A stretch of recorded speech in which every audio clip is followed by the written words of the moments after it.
Ever wondered what goes on inside the mind of a serial killer? It's a chilling thought.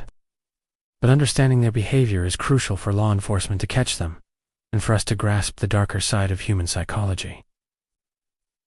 Today we're diving deep into the world of organized serial killers, the meticulous planners who often evade capture for years. We'll explore the 3 key signs that distinguish them from their chaotic counterparts. By the end of this video, you'll be able to recognize the telltale patterns of meticulous planning, stranger targeting, and evidence concealment that define these highly dangerous offenders. So, what's the first major sign? Meticulous planning. Organized killers don't act on impulse. Their crimes are carefully thought out, sometimes for months or even years. This isn't a sudden burst of rage. It's a cold, calculated project. They'll often have what investigators call a murder kit ready to go, a bag or box, containing tools of their trade, like restraints, weapons, and items for cleanup. They also engage in extensive surveillance, or stalking. They'll learn their victims' routines, their comings and goings, and the layout of their home or workplace. This detailed reconnaissance is all about minimizing risks and ensuring they maintain complete control over the situation. Psychologically, this planning phase is incredibly important to them. It's part of the fantasy they're acting out. The anticipation and the power they feel during the planning stage can be just as significant as the crime itself. This premeditation is a hallmark of psychopathy, showing a profound lack of empathy and a need for dominance. When investigators arrive at a crime scene left by an organized killer, it often looks surprisingly clean. There's usually no sign of a struggle, no weapon left behind, and a general lack of physical evidence. This is because the killer planned every step, including how to commit the crime without leaving a trace. A terrifying real-world example of this is the BTK Killer, Dennis Rader. BTK stood for bind, torture, kill, which was his self-proclaimed method.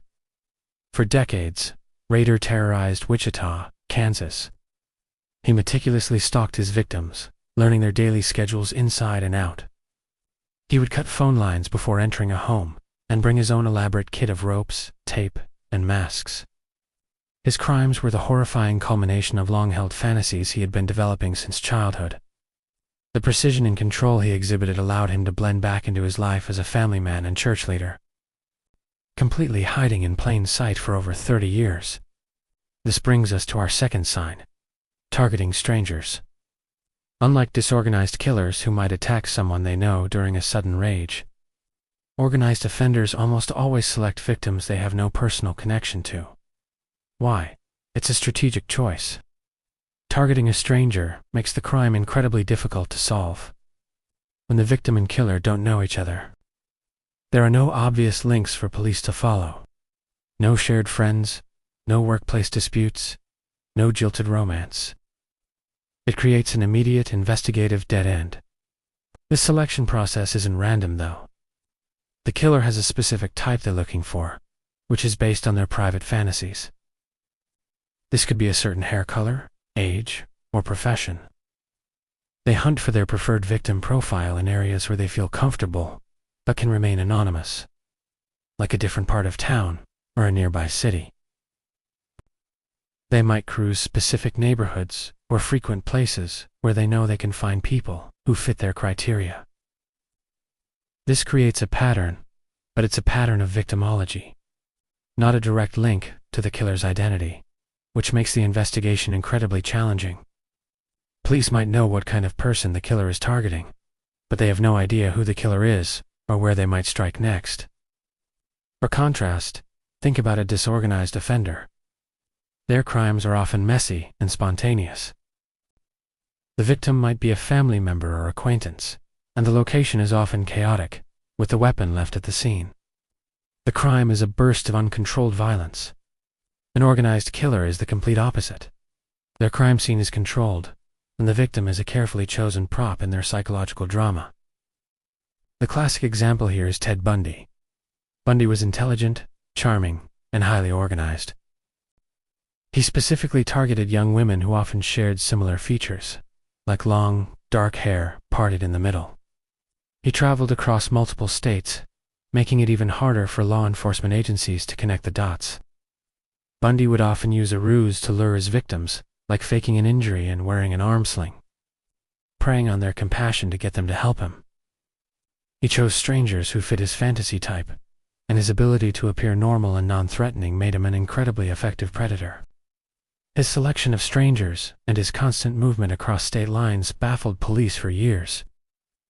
The third and final sign is the deliberate concealment of the crime. For an organized killer, the act doesn't end when the victim is deceased. The post-offense behavior is just as calculated. A key part of this is body disposal. They will almost never leave a victim at the primary crime scene. Instead, they transport the body to a secondary location, often a remote, secluded area that they've scouted out in advance. This serves two purposes.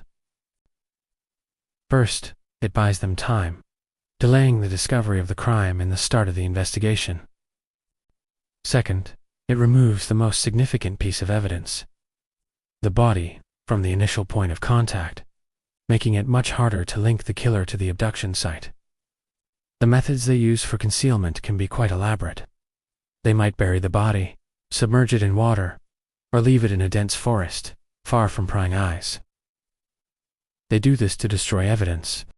Natural decomposition, weather, and animal activity can all degrade or eliminate crucial forensic clues like DNA, fibers, or fingerprints. Psychologically, this act of concealment is also about control. The killer holds a final, terrible secret, the knowledge of where their victim rests.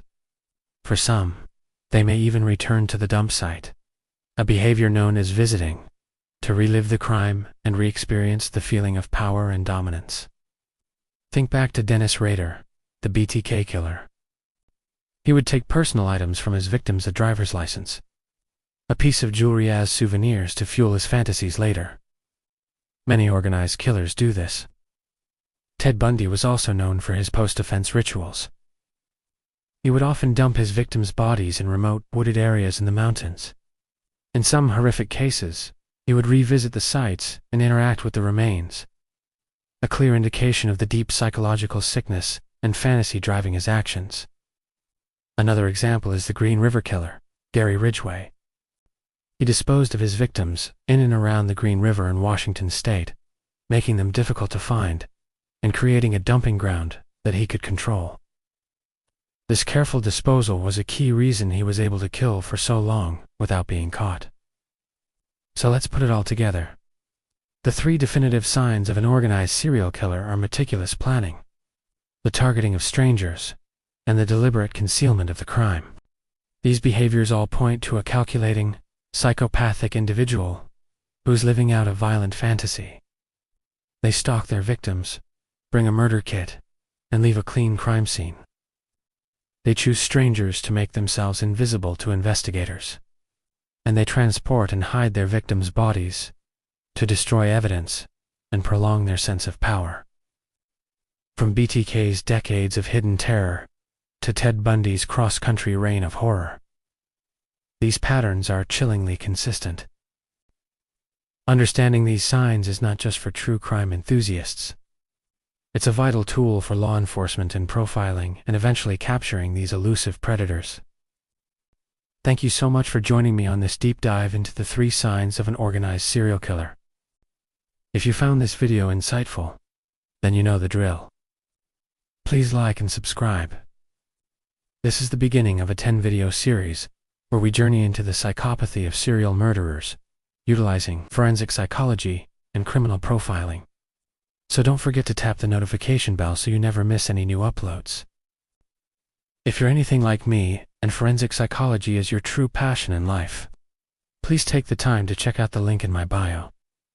I've created an interactive learning platform where you can immerse yourself into these cases and feel like you are part of the investigation team. Your opinion matters here, so if you would be so kind to take the time to offer any suggestions you may have on how I can improve this channel, or maybe some suggestions on the next video series you would be interested in seeing. All ideas will be considered. Looking forward to seeing you in the next video. Be safe out there.